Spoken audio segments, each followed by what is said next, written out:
Good evening, everyone. My name is Russell Young. I'm an 11th grade student at the British School Jakarta, and what I want to share with you today is something that I believe every Indonesian high school student should know how to do, but almost none of us actually do.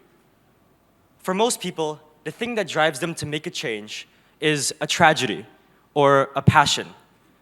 But for me, it was a piece of paper on the wall of a cafe in New York.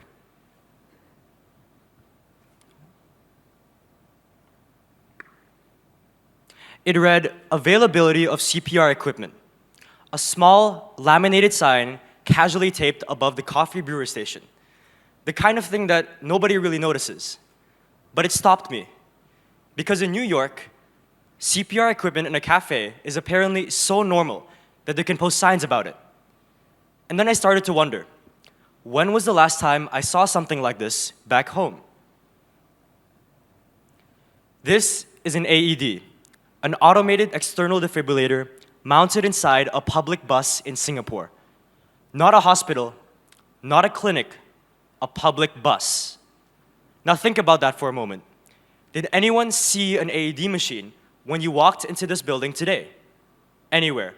At the entrance, in the lobby, by the escalators? Because I didn't. And that's not this building's fault. That's just Jakarta. That's just Indonesia. 659,000 Indonesians die from cardiovascular disease every year. That translates to roughly 1 death every minute. So by the time I finished this presentation, about 10 people could have died. And the most painful part is that many of them didn't have to. Because look at the gap. In the United States, 65% of adults are trained in CPR. Meanwhile, in Jakarta, our most resourced city, fewer than 40% are. 2/3 of US states mandate AED training in their local schools. While here, there is no nationwide requirement. Lastly, there are over 350,000 AEDs in public spaces in America. While in Indonesia, like we just established, they're virtually absent. That cafe sign wouldn't leave my head. So what did I do? That summer, at a Harvard Medical School program, I got certified in adult and pediatric CPR and AED through the American Red Cross. And it was the first time I realized something important.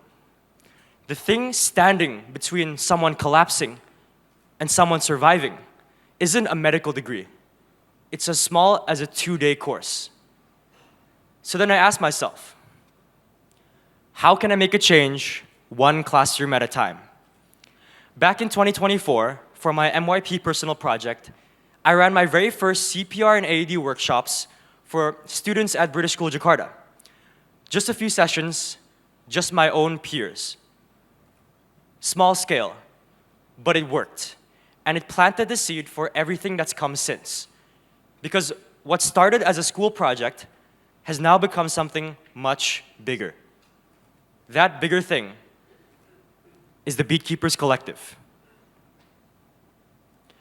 Our mission is to turn ordinary students, teachers, and citizens into Indonesia's first line of response in any cardiac emergency. And our vision is a country where life-saving knowledge is not a privilege, but rather a baseline. So over the past few months, we've taken Beatkeepers far beyond just the BSJ community. Recently, we've held workshops for students from Sekolah Binar, Sekolah Maleo, the Refugee Learning Center, and most recently, Seman 3 and Seman 4, public high schools right here in Indonesia. In English, in Bahasa Indonesia, with students, with teachers, with anybody willing to learn. Every workshop runs about the same way. We start with the what and the why, the theory behind these essential life-saving skills. And then, we take our students through the proper techniques for performing these skills.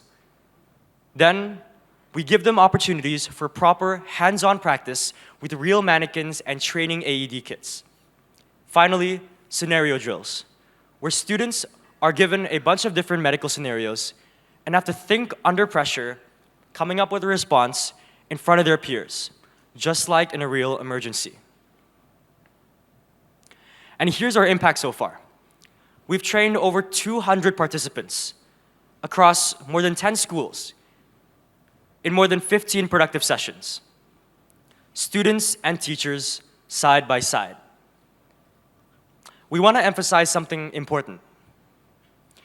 A catalyst never acts alone. It triggers a reaction. That's why each one of our workshops ends with those scenario drills, with students teaching the response back to their peers, explaining out loud in front of the room what they would actually do in a real emergency.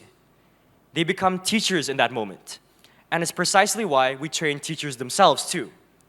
Because every teacher we train will eventually stand in front of hundreds of students over the years to come. And the knowledge doesn't stop with the people in the room. It ripples outward through every student that teacher will ever have. That's how we sustain impact. That's how one workshop becomes 1,000 quiet lessons we never had to be there to teach. And we're not stopping there. We have 3 commitments moving forward. First, equipment. We plan to partner with the Indonesian Red Cross, or PMI, in order to donate CPR mannequins and real AED kits to the schools that we partner with. Because we believe that training without equipment is only a half-finished job. Second, outreach.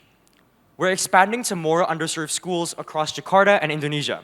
But more importantly, we want to push for basic CPR and first aid skills to be made mandatory in their curriculums, so that no student graduates without knowing how to save a life. Finally, the multiplier effect. A CPR trainer certification program alongside the doctors at Revosciety, a nonprofit organization whose efforts have helped us tremendously in designing our curriculum and ensuring that each one of our workshops is accurate and up to date. And the goal of this certification program would be simple. The people we train should be able to train others themselves. So why do we do this? We do this because in a cardiac emergency, every second needs someone ready to act. The ambulance is minutes away. The hospital is even further. But the heart doesn't wait. In fact, after just 4 minutes without circulation, brain damage can begin. The person standing the closest is the emergency response. Second, because CPR and AED awareness is what bridges those moments, the gap between the collapse and the professionals actually arriving. That gap is where lives are lost. That gap is exactly what we're training people to fill. Finally, because we want to build a generation that can respond to these situations with confidence, with care, and with courage. Not with panic, not with hesitation, not the quiet terror of standing over someone, knowing something must be done, but not knowing what. Before I end, I want to leave you with one final thought. Today, we talked about CPR. We talked about AEDs. We talked about what to do when someone suddenly collapses. But the real question is this: what happens after the workshop ends? Because training is important, awareness is important, but memory fades. In an emergency, people do not rise to the level of what they heard once, they fall back on what they've practiced. So then we ask ourselves, what if students could practice again? Not in a classroom, not through a worksheet, but through something interactive. So today, for the first time ever, I am proud to introduce Town Rescue, a CPR and AED awareness game created by beekeepers. In Town Rescue, you enter a Jakarta town, respond to a sudden collapse, and make the critical choices step by step. It is fast, it is playable, it gives feedback. And most importantly, it helps students remember what to do when every second matters. Of course, this game could not replace certified hands-on training. but it does something powerful. It keeps the lesson alive. So now, CPR and AED awareness does not have to end when the workshops end. It can continue through practice, through action, through play. This is Town Rescue, and your mission is simple: rescue and respond. Thank you.